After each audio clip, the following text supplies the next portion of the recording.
Our objective is to write down this Bessel's function into the gamma function, or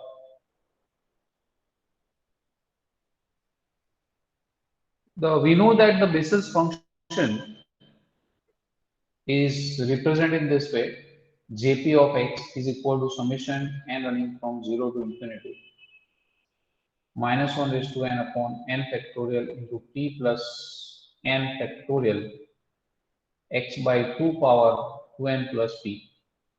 We have this. Now this pn plus 1 factorial is there,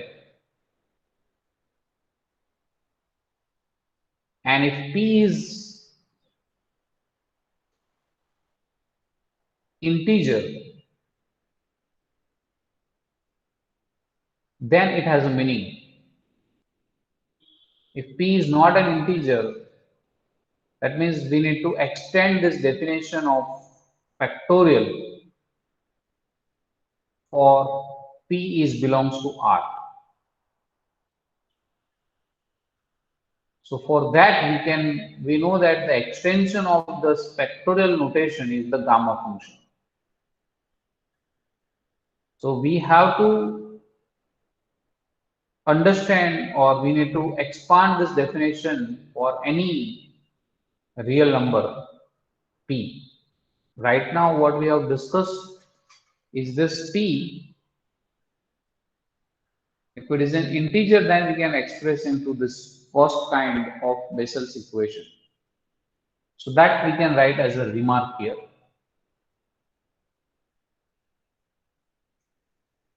Note that the equation, this, I'm calling this equation as 5, which we already discussed earlier. Equation 5 involve the term Pn plus 1 factorial, where Pn is greater than 0 and P is belongs to R.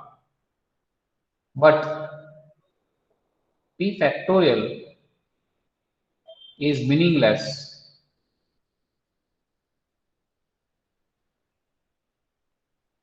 for P does not belongs to this natural number. To overcome this difficulty,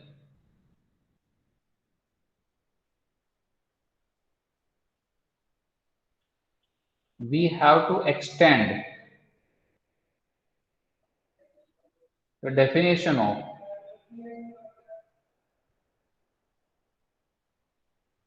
P factorial for all P belongs to R.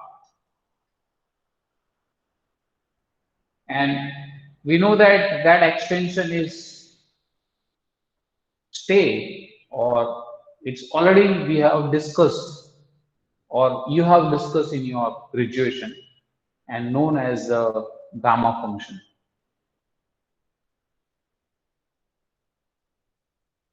So anybody know what is the definition of a gamma function?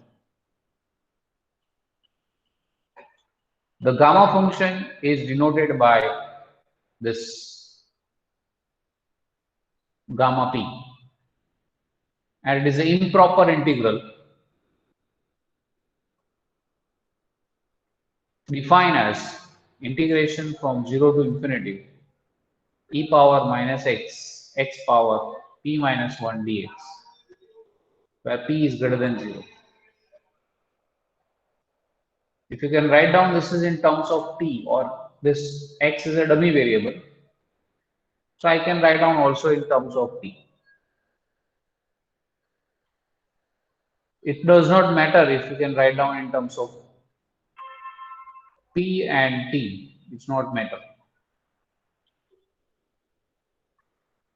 So here let us discuss some properties of gamma function, and we will use these properties of gamma function to establish the Bessel's function.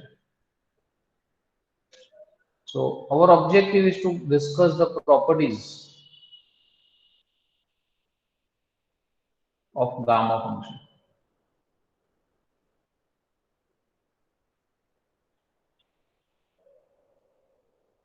So the first property is gamma p plus 1 will be p into gamma p, where p is greater than 0.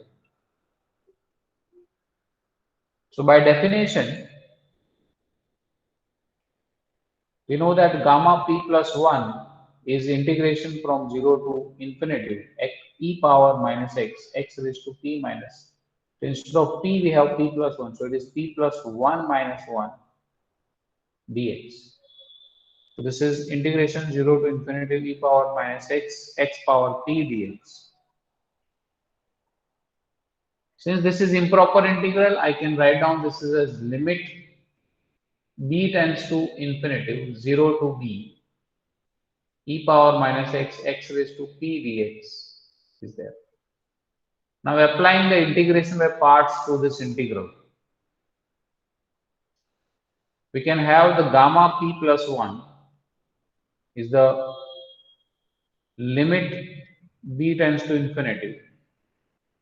Apply integration by parts for this, so x raised to p as it is, and integration of e raised to minus x dx.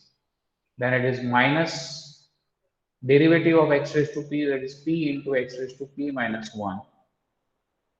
And it is integration e raised to minus x dx, and whole integration is there.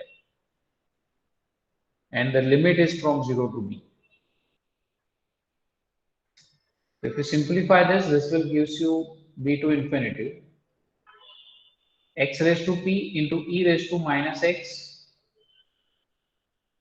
The integration of e raised to minus x is minus e raised to minus x. This is gives you the integration of e raised to minus x is minus e raised to minus x. So this will gives you p plus, and this p is independent of x. So I can take out from the integration x raised to p minus 1 e raised to minus x dx, and the limit is 0 to b.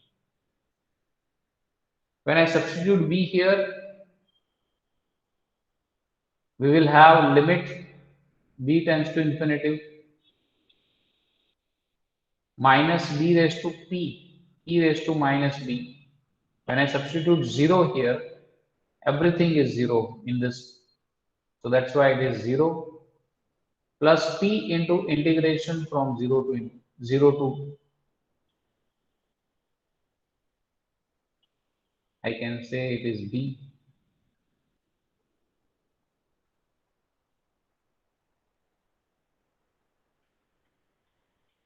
x raised to p minus 1 e raised to minus x dx.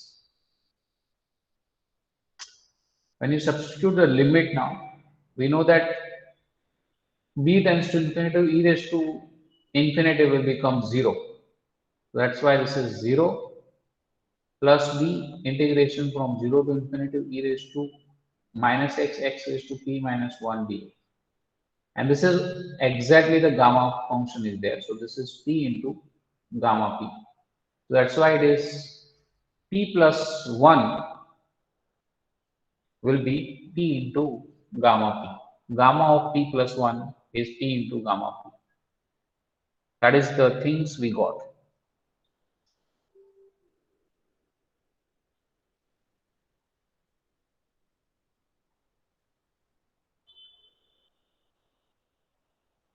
The second expression or second property of this gamma function that we can have is gamma 1 by 2 is square root of pi. So now we know that the gamma p is 0 to infinity e power minus x raised to p minus 1 dx is there. We substitute p equal to 1 by 2 here, and therefore the gamma 1 by 2 will be 0 to infinity e power minus x power minus 1 by 2 dx. I want to calculate what is the value of gamma 1 by 2. So for that, let us assume I need to integrate this. I need to find out what is this value, but it cannot be calculated in the same manner. So for that, I'm just assuming x is equal to t square. That's why it is dx is 2t dt. When x is 0, will implies t is 0. And if x is tend to infinity, then t is also tending to infinity. So hence this gamma 1 by 2 can be now represented as 0 to infinity e power minus t square into t raised to minus 1 to t dt. So this is nothing but the 2 times 0 to infinity e raised to minus t square dt. Now let us do the square of this. So that is gamma 1 by 2 into gamma 1 by 2. And for this one, this t is a dummy variable. So I can write down this is as 2 into 0 to infinity e raised to minus x square dx into 2 into 0 to infinity e raised to minus y square dy. So this both will multiply.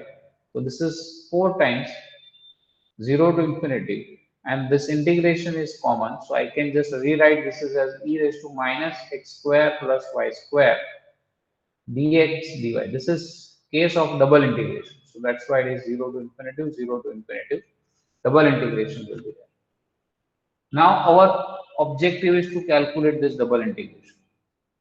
So for that, it is x square plus y square is there. So I can just replace x is equal to r cos theta by converting into the polar coordinates. Y is equal to r sin theta. So put x is equal to r cos theta and y equal to r sin theta. So then you will have x square plus y square will be r square. And your Jacobian, that is del xy upon del ry, that is xr x theta yr y theta, which is the partial derivative of x with respect to r, which will be cos theta. This is sin theta, or minus r sin theta. This is sin theta. This is r cos theta. To simplify this, we have r into cos square minus minus plus, so we will have r. So that is your Jacobian. Jacobian is r. So that integral dx dy, we know it is Jacobian into dr d theta by converting into the polar coordinates. So that is r into dr d theta.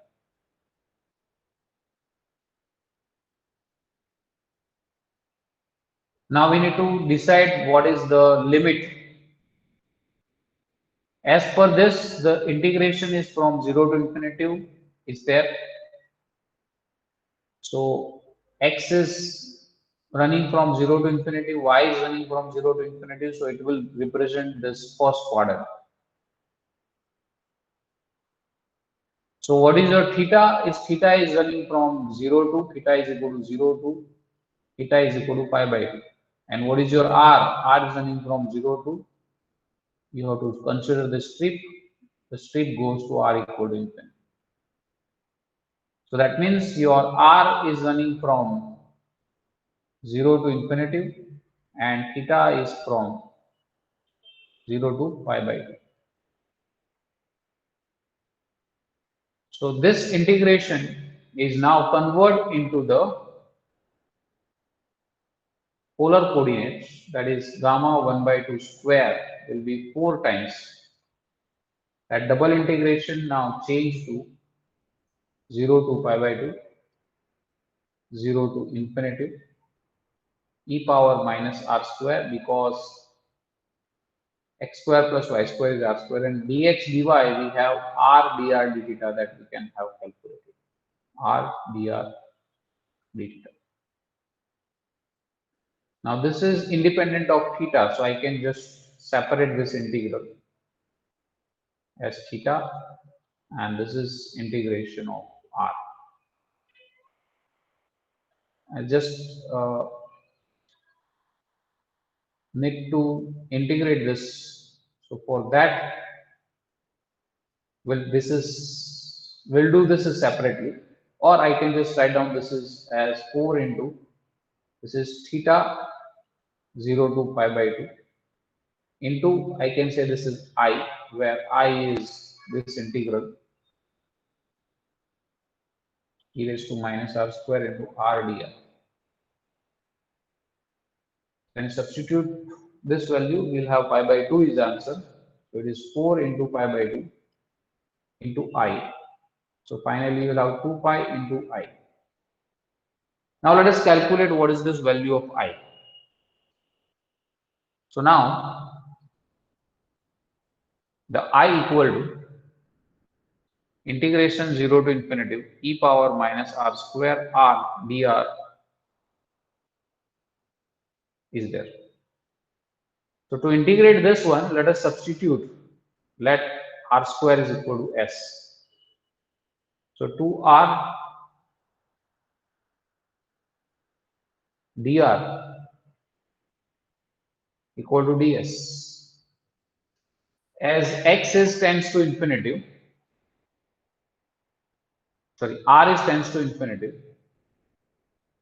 s is also goes to infinity. When r is 0, then s is also 0.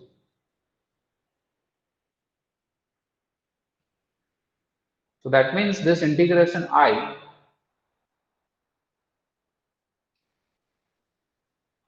equal to 0 to infinity. If I convert it into s, e power minus s, r dr is ds by 2. So that is, I can integrate now. 1 by 2 is constant. The integration of e power minus s by minus 1, 0 to infinity. When I substitute infinitive here, that e raised to minus infinitive will tends to 0 and e raised to 0 will tends to 1. So that's why it is 1 by 2 into 0 minus 1. So this will gives you, and this minus sign is already there. So that's why this is minus. So it will gives you 1. So the value of I is 1. So hence from this previously we have calculated gamma 1 by 2 square is 2 pi into I. But the value of I is 1. So we can have gamma 1 by 2 square is 2 pi into 1. So it is 2 pi, which will implies gamma 1 by 2 is square root of 2 pi. So we have calculated the value of gamma 1 by 2, which is square root of 2 pi. Sir, I is one half.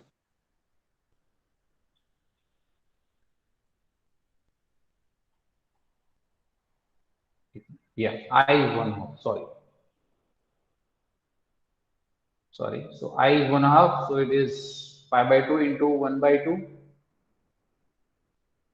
So hence this value is a square root of pi. Okay. So this is the things we can have.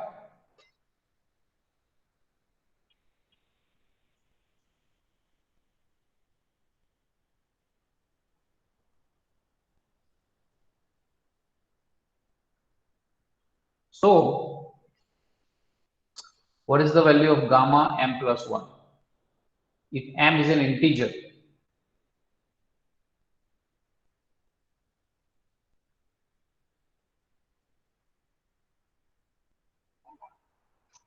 if m is an integer, what is the value of gamma m plus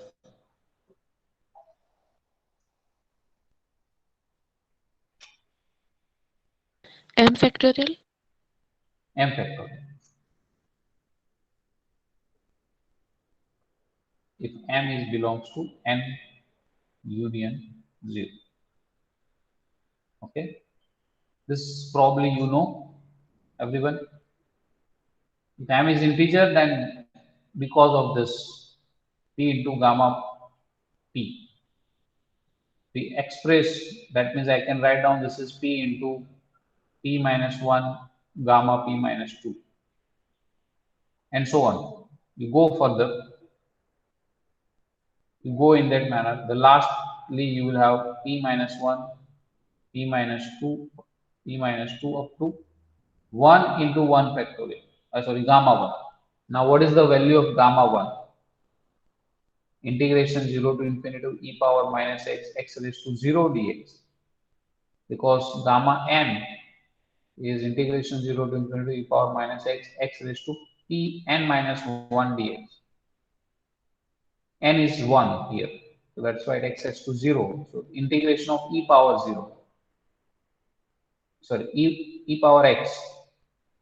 It is minus e power x 0 to infinity. When I substitute 0, infinity there, it will become 0. When I substitute 0, it will become 0. So that's why it is 1.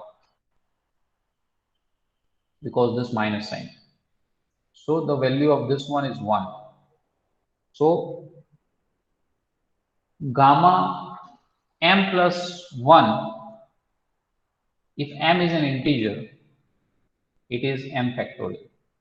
That we have concluded from this. So these are the properties that I required to convert this Jacobian, sorry, Bessel's function into the gamma notation. Okay, that we will do it in the next lecture. So we can stop for today here. That's it for today.